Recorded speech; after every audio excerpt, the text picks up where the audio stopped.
हर हर गंगे जय मां गंगे। हिंदू धर्म शास्त्रों में डमरू का विशेष महत्व होता है। भगवान शिव के हाथों में डमरू विराजमान होता है। क्या है डमरू का महत्व और क्यों भगवान शिव डमरू को अपने करीब रखते हैं, इस पर बात करने के लिए हमारे साथ मौजूद है अखिल भारतीय अखाड़ा परिषद के अध्यक्ष श्रीमान रविंद्रपुरी महाराज। बहुत बहुत स्वागत है गुरुजी आपका तिलक पत्रिका में। धन्यवाद। डमरू का क्या महत्व है? भगवान शिव के एक हाथ में डमरू रहता है। डमरू का जो तरंगे होती हैं ध्वनि की, उससे ही भाषा की उत्पत्ति हुई है और भगवान शंकर के डमरू से ही संस्कृत भाषा का उच्चारण निकला है। हमारे यहाँ देवालय में जो संध्या और प्रातः काल में जब आरती होती है, जो वैदिक परंपरा के वाद्य यंत्र हैं, जिसमें डमरू है, मंजीरा है, ढोल है, नगारा है, घंटा है, घड़ियाल है, इस प्रकार के जो नागफनी है, इसका जब हम वाद्य यंत्र करते हैं तो नेगेटिव एनर्जी जो है ध्वनि के द्वारा नष्ट होती है। और उसी का अनुसरण ईसाई धर्म में भी लोगों ने किया। चर्च में एक बड़ी बेल लगाते हैं, घंटा लगाते हैं, तो घंटे की जब ध्वनि होती है उसके साथ में डमरू का जो स्पंदन हमारी बॉडी के साथ में आता है, सामवेद में उल्लेख किया गया है कि संगीत जो है वो तरंगे पैदा करता है। तो साधना की दृष्टि से वाद्य यंत्रों का पूजा पाठ में शंख का, डमरू का बड़ा महत्व है और इसलिए भगवान शिव स्वयं उसको धारण करते हैं। और बहुत से सन्यासी महात्मा भी अपने हाथ में डमरू रखते हैं, समय समय पर संध्या और प्रातः काल में उसका बजाते हैं उसको, जिससे कि ध्वनि से मंत्रों की जो ध्वनि होती है उसको बजाने की भी एक अपनी विधि है।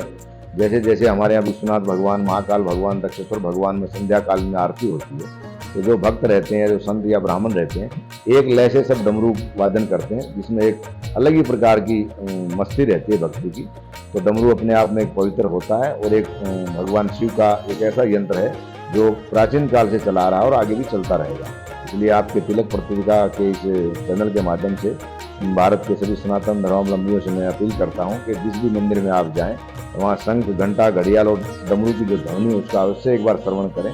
अपने घर में भी अगर आप रखते हैं तो उससे नेगेटिव एनर्जी दूर होती है। तो गुरुजी माना जाए डमरू के बिना हमारी पूजा पाठ अधूरी रहती है, क्योंकि जितने भी वाद्य यंत्र हैं आरती के, उसमें डमरू का एक मुख्य भाग है। और खास करके भगवान शिव की जो पूजा है वो बिना डमरू और शंख की ध्वनि और घंटा घड़ियाल के बिना अधूरी है, इसलिए भगवान शिव को अति प्रिय है। तो इसको किस विधि से बजाए और कैसे इसकी पूजा करें? डमरू बहुत से लोगों की जो शरीर की क्षमता है, छोटे डमरू का आकार एक हाथ से होता है और जो बड़े डमरू होते हैं वो दोनों हाथों से उसको बजाया जाता है, लयबद्ध तरीके से नृत्य करते हुए। जैसे भगवान शंकर ने नृत्य किया था और उन्होंने एक हाथ में डमरू लेकर के, और डमरू की ध्वनि के आधार पर ही उसने अपने शरीर की एक्टिविटी जो उनकी हुई थी, तो उसी आधार पर डमरू का एक विधान है।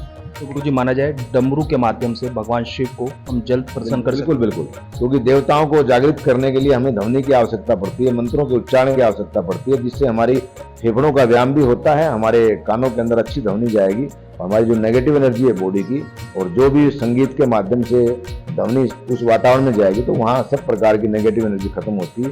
ये डमरू का आरती में तो खास करके विशेष महत्व है। छोटे बच्चों को भी अगर हम देखते हैं कांवड़ यात्रा के टाइम पे, तो हर जगह लोग हाथ में डमरू और शंख लेकर के बजाते हुए चलते हैं। वो एक तरंगे और जो आधुनिक संगीत का जो एक गाने हैं या फिल्मी संगीत है, उसके तरंग की अपना अपना महत्व है। जब हमको इस प्रकार का संगीत सुनते हैं जिससे हमारा मन प्रसन्न होता है, प्रेम की भावनाएं जागृत होती हैं, इसी प्रकार से डमरू बजाने से हमें अध्यात्म और योग की भावनाएं पैदा होती हैं, भक्ति की भावनाएं पैदा होती है। डमरू का पूजा में विशेष है। बिल्कुल, जिस तरह से इनके द्वारा बताया गया है, हिंदू धर्म शास्त्रों में डमरू का विशेष महत्व है। देश के पहले धार्मिक न्यूज चैनल तिलक पत्रिका के लिए हरिद्वार से मैं आशीष है।